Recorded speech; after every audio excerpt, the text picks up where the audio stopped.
Bonjour à tous les propriétaires piscine water. Voilà, donc je vous explique en gros, je vais faire quelques vidéos pour vous montrer qu'on a eu un gros problème à notre piscine.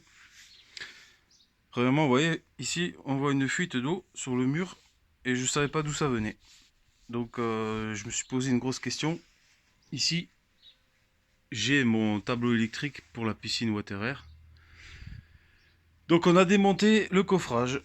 Le coffrage, là où il y a les arrivées d'eau, l'alimentation électrique, la gaine électrique rouge là que vous voyez.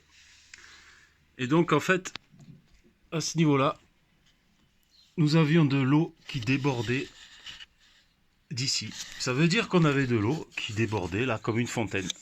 Et on ne savait pas pourquoi. Donc ça débordait contre le mur, partout, et ça m'a fait une fuite ici. Ok, donc nous, on est un peu en contrebas ici. Ça veut dire que moi, je remonte vers ma piscine. Voilà, qui se trouve ici. Donc on s'est rendu compte, au final, que le problème, il venait de cette gaine électrique qui était remplie d'eau. La voici. Voilà, elle arrive ici. Donc ça, c'est le skimmer. Ok. Aujourd'hui, on a fait un petit travail de décaissage parce qu'on va changer le skimmer. Tout simplement parce qu'on a fait une grosse connerie. Je vais vous montrer.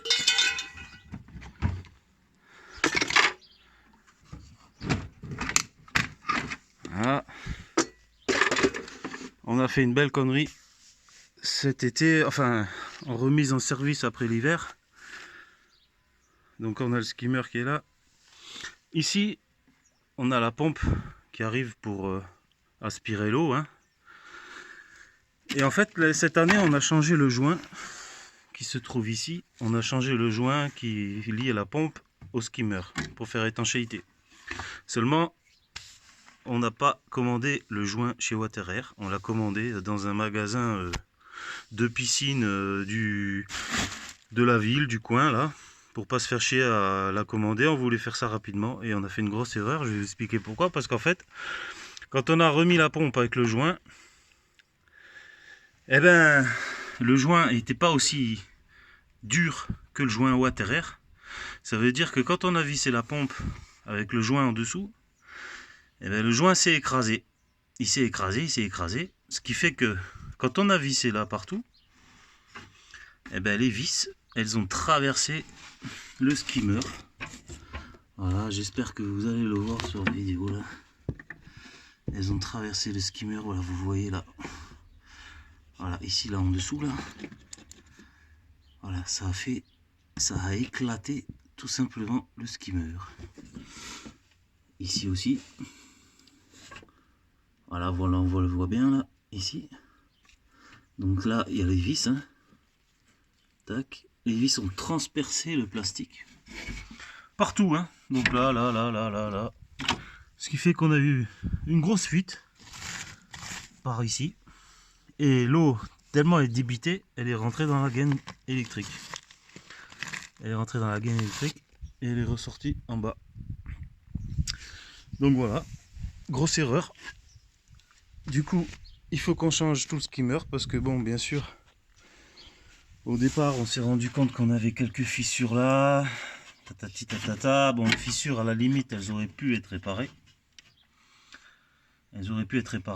Mais en deuxième, on a remarqué que tous les pas de vis qui se trouvent là-dessous, ils sont éclatés. J'ai un morceau ici pour vous montrer. Voilà. Donc ça, c'est un morceau de plastique. Donc ici, en fait, on a la vis qui rentre. Le plastique est entouré autour de la vis et au fond, eh ben, il a éclaté. Donc tous les morceaux sont tombés et l'eau elle pissait par ces trous là. Et donc ça, c'est pas réparable. Alors on doit tout changer. Aujourd'hui, c'est un gros travail de décaissage. Et je vous donnerai des nouvelles par la suite. Voilà. Et à bientôt.